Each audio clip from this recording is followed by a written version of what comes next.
On vous a dit en début d'émission qu'on allait parler en long et en large de ce qui se passe en ce moment avec Nicolás Maduro. Je sais même plus comment le présenter. C'est encore le président du Venezuela, ça les tue plus. Lui, il dit que oui. Nous autres, on n'est plus si sûrs que ça. Donald Trump dit absolument pas. Donc, on va éclaircir toute D'après moi, cette... il n'y a plus beaucoup de contrôle là-dessus. Il va falloir qu'il lâche prise un peu, oui, M. Maduro. Je pense que oui. Mais justement, on va aller voir ça avec un invité que je suis très contente de recevoir, qui fait partie souvent des vidéos que j'envoie aux gens qui me demandent des explications que je suis pas capable de leur donner sur des affaires. Tu sais, des fois, mon chum me dit « C'est quoi qui se passe là, avec telle affaire politique? » Puis je suis comme je pense qu'il y a mieux que moi pour l'expliquer et j'envoie une vidéo de Farnell Morisset. Bonjour. Bonjour, merci de m'inviter. Ben, ça fait plaisir. Farnell Morisset qui est donc ingénieur, créateur de contenu, vulgarisateur, accessoirement aussi avocat aux États-Unis, c'est ça? Oui, barreau de New York, j'ai travaillé là pendant à peu près 6-7 ans. Alors, mettons que je suis intimement proche de la réalité légale aux États-Unis présentement. Ben oui, absolument. Ce qui fait de toi un excellent intervenant, je pense, pour jaser de tout ça. Donc, bon, en gros, Donald Trump est allé capturer, Maduro dit kidnapper le président du Venezuela il y a quelques heures à peine. J'ai l'impression que tout ça déboule tellement vite.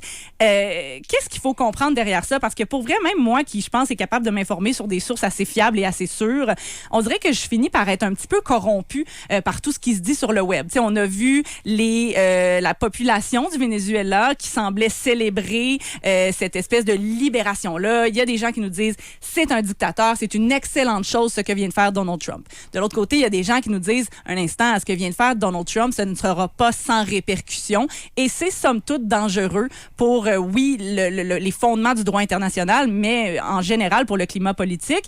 Comment toi, tu perçois ça, cette situation-là? La première chose, je pense, il faut se mettre en garde d'éviter de rentrer dans une espèce d'optique de se dire c'est qui les bons, c'est qui les méchants. Parce qu'on est en relation politique internationale.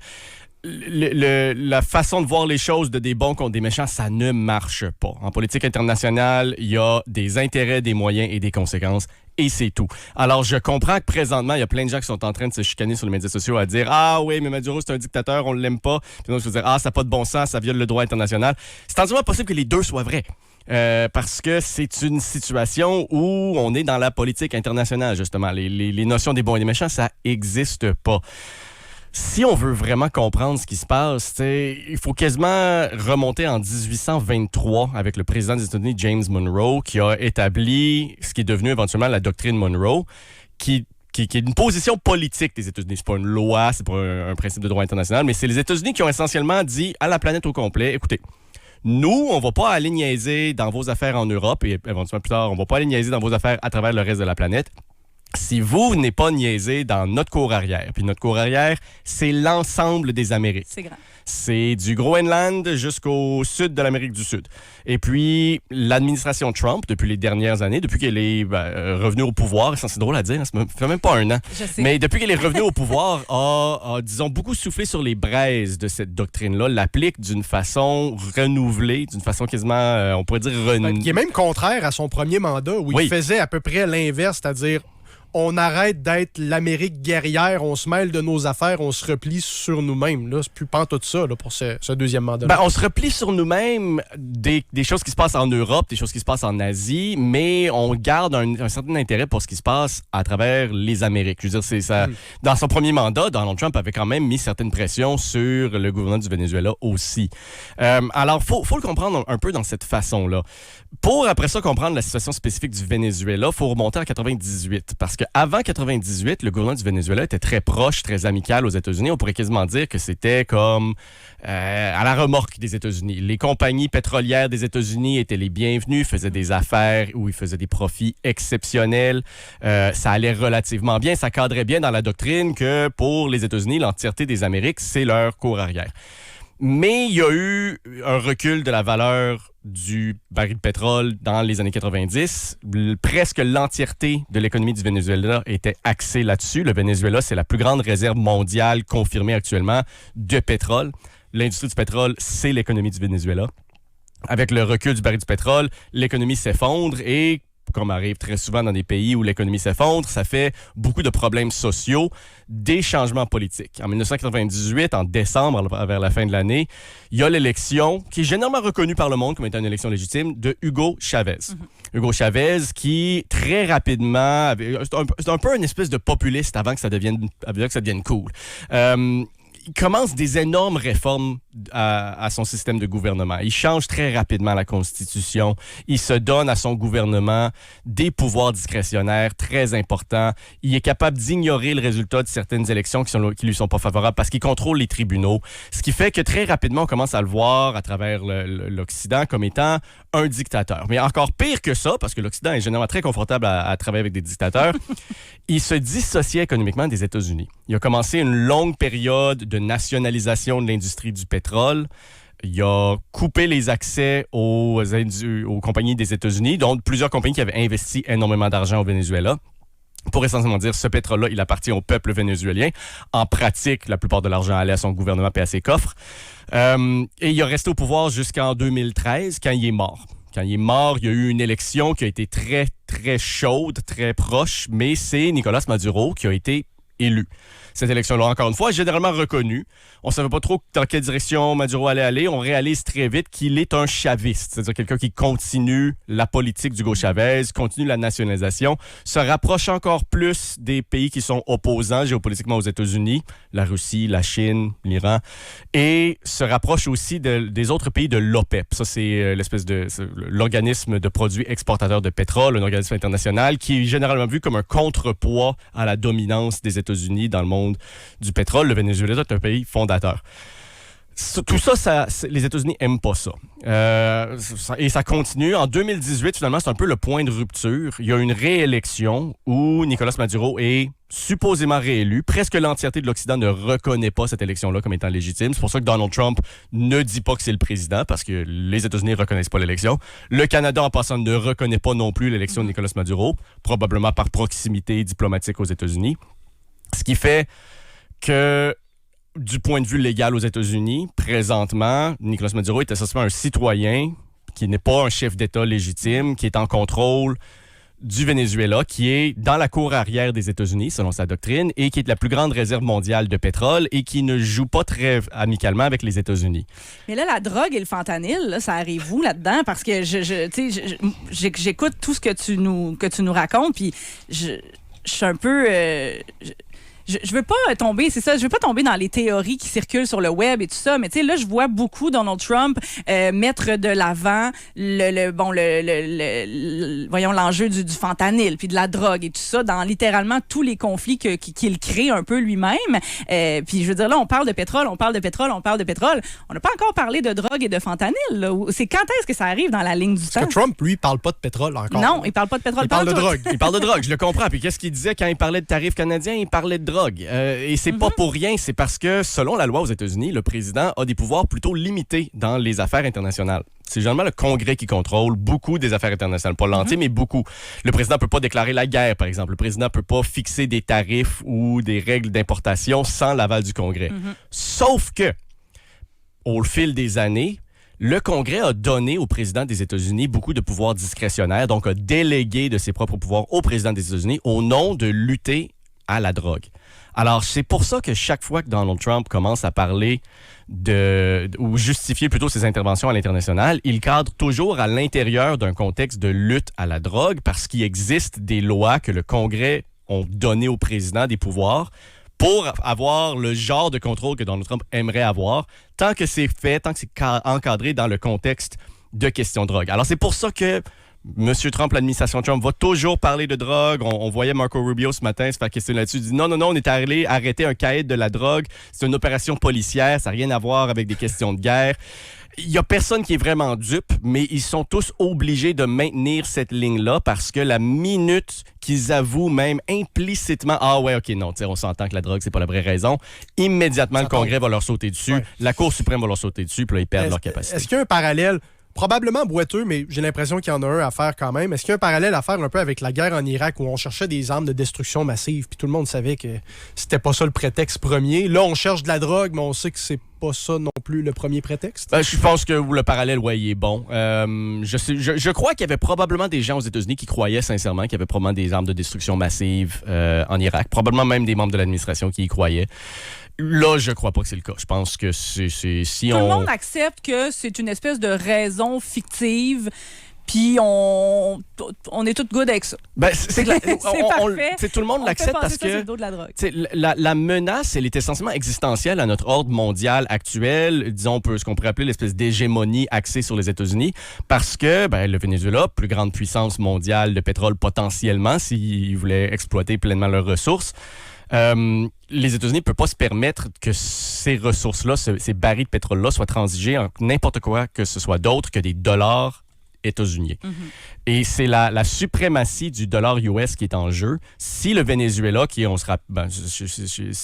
le savez, partage une frontière avec le Brésil, Brésil un membre du BRICS, le Venezuela qui se rapproche beaucoup de la Russie, qui a été sorti essentiellement des transactions en dollars US, qui se rapproche de la Chine, qui a beaucoup de dettes en dollars US.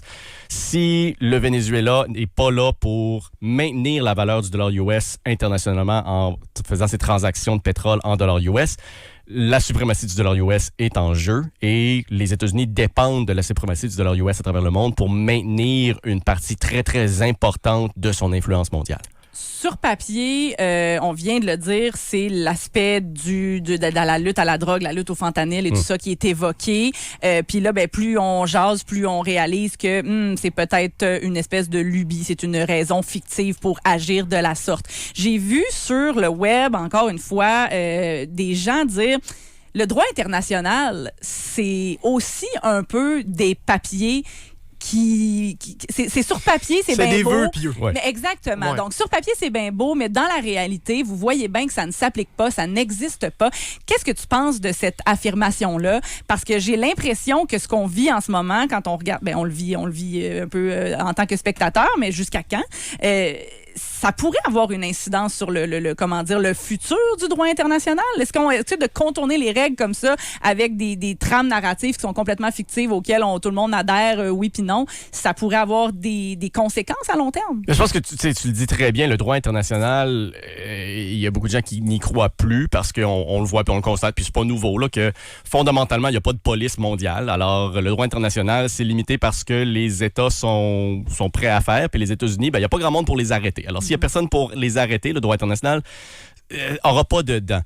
Mais ça ne veut pas dire que le droit international n'existe pas ou n'a pas de valeur. Même si, disons-le, c'est pas sans précédent que les États-Unis fassent une opération militaire dans un autre pays pour aller chercher un de facto chef d'État. Ils l'ont fait au Panama en 89, ils l'ont fait à d'autres exemples, directement ou indirectement.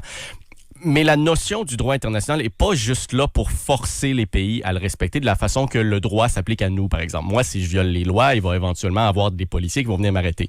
Le droit international, au niveau des États, ça sert aussi comme règle du jeu. Et quand tout le monde respecte les règles du jeu, ça permet un grand niveau de prévisibilité entre les États. Ils peuvent se faire confiance. Ils savent, OK, ils respectent les règles du jeu, donc je connais les règles du jeu, donc je sais comment ils vont réagir s'ils font telle ou telle chose. Le danger quand un pays comme les États-Unis ouvertement ne respecte pas les principes du droit international, c'est que le signal que ça envoie malgré eux, puis je suis sûr que les États-Unis ne veulent pas envoyer ça comme signal, mais ils le font quand même, c'est, nous, on ne les respecte plus les règles. Il n'y en a plus de règles qui s'appliquent à nous. Et qu'est-ce que ça veut dire pour l'ensemble des autres partenaires ou opposants internationaux des États-Unis quand ils sont plus capables de prédire comment les États-Unis vont réagir dans une certaine situation? Ça fait en sorte que tous les pays sont un peu obligés de se préparer au pire. Parce que tu ne sais pas si les États-Unis vont eux-mêmes se retenir. Regardons par exemple les opposants. Si on pense par exemple au président de l'Iran, par exemple, qui a à avoir des fois des relations un peu difficiles, un peu tendues avec les États-Unis, impossible d'arriver à des accords de paix ou au moins des accords de détente s'il n'y a pas un niveau de confiance mutuelle entre les deux. Très difficile quand le chef d'État de l'Iran sait que n'importe quand, les États-Unis peuvent décider, on t'aime pas, on va envoyer des Blackhawks, puis on va t'enlever, toi puis ta femme, au milieu de la nuit, puis on va t'amener dans une prison au Brooklyn où on va te mettre devant un juge qu'on a décidé. Puis ça devient très difficile promouvoir la paix internationale quand les pays ne respectent pas les règles du jeu, même s'ils n'ont aucune contrainte militaire externe qui les impose à le faire. Et ça commence. Parce que ce qu'on regarde aller, je veux dire, je suis sûr que le Danemark regarde ça aller, trouve pas ça drôle aujourd'hui, puis j'ai comme l'impression qu'il y a probablement bien des gens à Ottawa qui regardent ça aller aujourd'hui aussi, puis ils disent, il y a plus de règles. Et ça, c'est pas le fun pour nous. J'aimerais qu'on parle du peuple vénézuélien, parce que là, on regarde toujours ça un peu avec les lunettes nord-américaines, mais de ce qu'on comprend, il y a bien des gens là-bas qui sont contents que Maduro se soit fait dégommer. C'est un pays qui avait des problèmes, entre autres, d'inflation galopante depuis des années. Il y avait une crise du coût de la vie là-bas depuis longtemps. Qu'est-ce que les gens du Venezuela perdent? Qu'est-ce qu'ils gagnent là-dedans?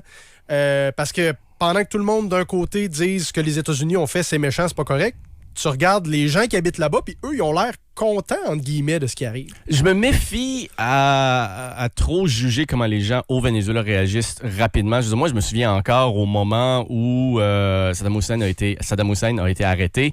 On a vu tous sur les médias une célébration de joie de gens qui étaient tellement contents, puis on a réalisé après que c'était peut-être pas le sentiment généralisé à travers le pays. T'sais, n'importe quel pays normal va avoir plusieurs groupes de personnes qui se sentent de façon différente sur un résultat politique. Je veux aucunement nier la réalité que pour beaucoup de Vénézuéliens, c'est une bonne nouvelle aujourd'hui. Parce que c'était pas un enfant de cœur, Maduro. Il faisait subir quoi à sa population, exactement? Il y a beaucoup de choses qui sont difficiles à blâmer directement sur lui ou ailleurs parce qu'il y a une partie de ça qui vient de sanctions internationales. Le Venezuela, son économie au complet était presque uniquement basée sur le pétrole. S'il y a des sanctions sur le pétrole, ben là, l'économie crache. Tu n'as beau avoir la meilleure volonté au monde. Ouais. Si tu n'as pas d'économie, tu peux pas livrer de service à ton peuple. Mais il y avait aussi quand même des rapports très crédibles de grands niveaux de corruption, que beaucoup de l'argent du pétrole qui était capable de sortir du pétrole qui était capable de sortir du pays, beaucoup de l'argent se retrouvait entre les poches des amis du régime et qu'il y avait très peu de soins, de nourriture, de services. On parlait d'inflation. J'ai vu des chiffres comme du 800%. Je veux dire, c'est pas une situation qui allait bien. Le Venezuela est un pays qui était en perte nette de population, des gens qui fuyaient le pays. Tout ça, il faut le reconnaître aussi. Puis c'est pour ça que j'ai commencé en disant, ce n'est pas une question des bons contre des méchants. C'est une question d'intérêt, de moyens et de conséquences.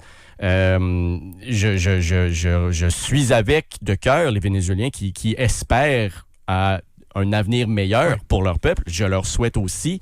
Mais une des choses qu'on voit, c'est souvent qu'il y a des changements de régime brutaux, abrupts comme ça, qui sont menés par les États-Unis.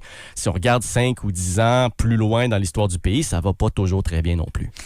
Pour revenir un peu à ce que tu disais au sujet des règles de droit international qui ne sont pas respectées par Donald Trump et son administration et qui pourraient donc créer un précédent, malheureusement, qu'est-ce que tu répondrais à ceux et celles qui ont un peu peur de ce qui se passe en ce moment? J'ai vu des gens littéralement dire ça va mal aller, ça va finir en guerre, c'est la première pierre d'une montagne qui va finir en guerre. Des gens qui mentionne ça va finir en guerre.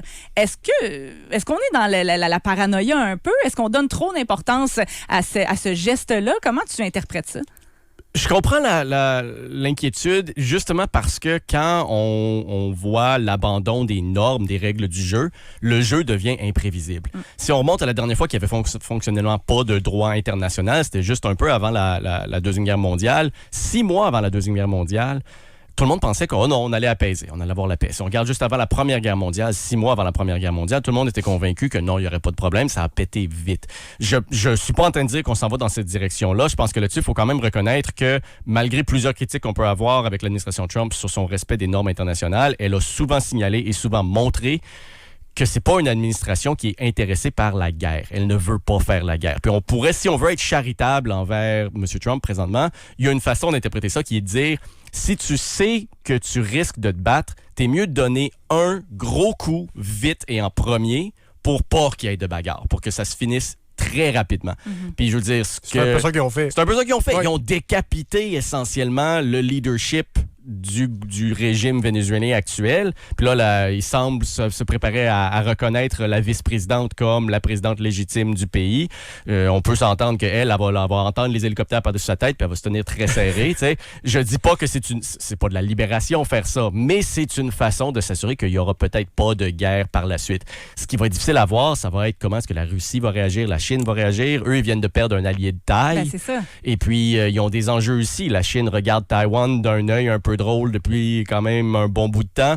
La Russie avec l'Ukraine. Parce que j'ai l'impression que les gens qui ont peur d'une potentielle guerre qui découlerait de ces agissements-là, c'est pas nécessairement on a peur que les États-Unis nous attaquent, c'est vraiment on a peur de ce que ça pourrait avoir comme influence chez d'autres puissances qui, elles, pourraient se dire, ben là, regarde, si lui, de l'autre côté, il respecte plus les règles, pourquoi nous, on les respecterait? Ouais, je dirais pas que les autres respectent déjà beaucoup les règles non plus, là, mais quand même, si le plus gros joueur, puis celui qui se présente quand même au monde comme étant de facto la police mondiale, arrête de les respecter, ça devient difficile pour les bandits après ça de les respecter aussi.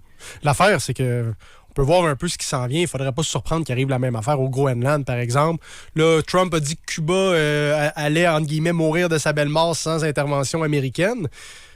Ça pourrait être quoi la suite logique là-dedans? Parce que le Groenland, depuis l'élection de Trump, ça fait 1 an qu'il nous parle de ce territoire-là. Et là, plus que jamais, aujourd'hui, on a l'impression qu'il y a un œil rivé sur le Groenland en se disant c'est ma prochaine cible. Est-ce que ça, c'est possible? Je veux dire, il n'y a plus de règles. Il n'y a plus de règles. Alors, je sais pas, l'intérêt des... Quand il n'y a plus de règles, il faut qu'on regarde, comme je disais, les moyens, les intérêts, les conséquences. L'intérêt des États-Unis du Groenland, c'est qu'ils ont besoin de bases militaires où ils peuvent stationner leurs sous-marins pour détecter les sous-marins russes qui pourraient être dans l'Atlantique du Nord. Il y a aussi un certain contrôle, ça c'est plus économique, du passage du Nord-Ouest, parce que les États-Unis ne reconnaissent pas la position du Canada comme de quoi le passage du Nord-Ouest nous appartient. Alors, je veux dire, on peut s'imaginer que si les États-Unis disent, ben c'est bien beau le Canada, mais nous, on a l'Alaska à votre ouest, on a le Groenland à votre est, puis on reconnaît pas vos eaux territoriales dans le passage du Nord-Ouest. C'est le genre de choses qui pourraient éventuellement mener à des discussions un peu plus corsées. C'est là que ça devient difficile et j'aimerais vraiment pouvoir m'asseoir ici et dire non, inquiétez-vous pas, tout va bien aller parce que voici les normes puis voici comment ça marche dans le monde. Mais les États-Unis ne suivent plus cette réalité-là. Merci beaucoup. C'est toujours tellement intéressant de t'entendre. Merci de nous avoir accordé ta lumière, mon très cher. Farnell Morisset, créateur de contenu, vulgarisateur, ingénieur et membre du barreau de New York. De New York, ça? Oui. Parfait. Merci. Je vais l'écrire comme il faut pour la prochaine fois. Merci, Farnell. Merci beaucoup.